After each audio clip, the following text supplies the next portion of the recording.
Hello everyone, welcome to Sanmargaha classes.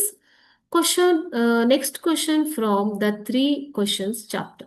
How did the king treat the wounded man? Wounded man ಅನ್ನ ರಾಜ ಹೇಗೆ treat ಮಾಡ್ದ ಅಂತ ಕೇಳ್ತಾ ಇದ್ದಾರೆ. Okay. The wounded man came running towards hermit's hut.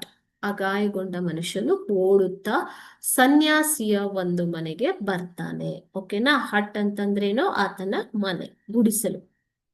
He was bleeding heavily from a wound in his stomach. So ಆತನ ಹೊಟ್ಟೆಯ ಭಾಗದಲ್ಲಿ ಗಾಯವಾಗಿದ್ದರಿಂದ ಆತನಿಗೆ ತೀವ್ರ ರಕ್ತಸ್ರಾವ ಆಗ್ತಾ ಇತ್ತು.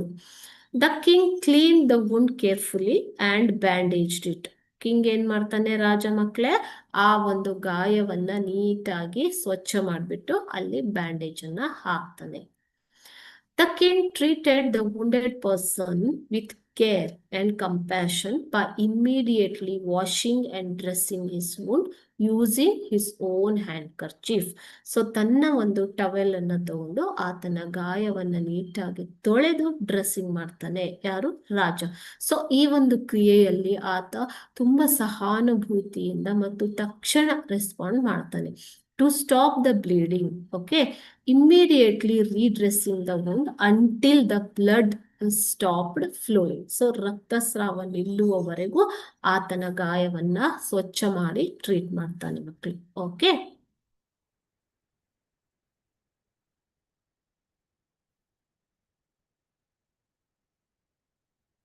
Thank you.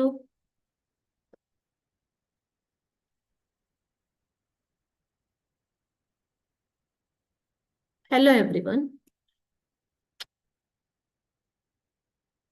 Hello everyone, welcome to Sanmargaha classes. Next question from the 3 questions chapter, repeated question.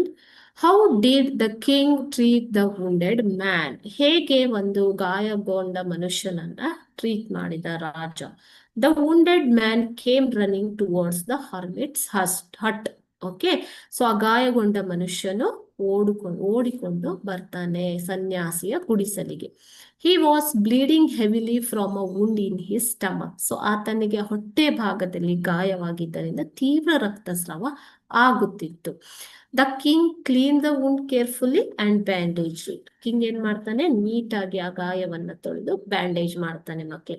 The king treated the wounded person with care. So ಆತನಿಗೆ ತುಂಬಾ ಜಾಗರೂಕತೆಯಿಂದ ಟ್ರೀಟ್ ಮಾಡ್ತಾನೆ.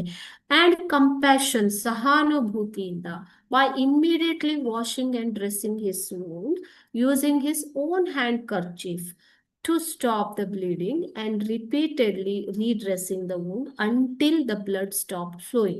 ಸೊ ತೀವ್ರ ರಕ್ತಸ್ರಾವ ಆಗುತ್ತಿದ್ದರಿಂದ ತನ್ನ ಕರ್ಚೀಫ್ ಅನ್ನು ತೆಗೆದುಕೊಂಡು ಅದನ್ನು ಪುನಃ ಕಟ್ಟುತ್ತಾ ಎಲ್ಲಿಯವರೆಗೆ until the blood stopped flowing, ರಕ್ತಸ್ರಾವ ನಿಲ್ಲುವವರೆಗೂ ಆತನ ಗಾಯವನ್ನು ತೊಳೆದು ಕ್ಲೀನ್ ಮಾಡ್ತಾನೆ. Okay, he also gave the man water and helped him rest.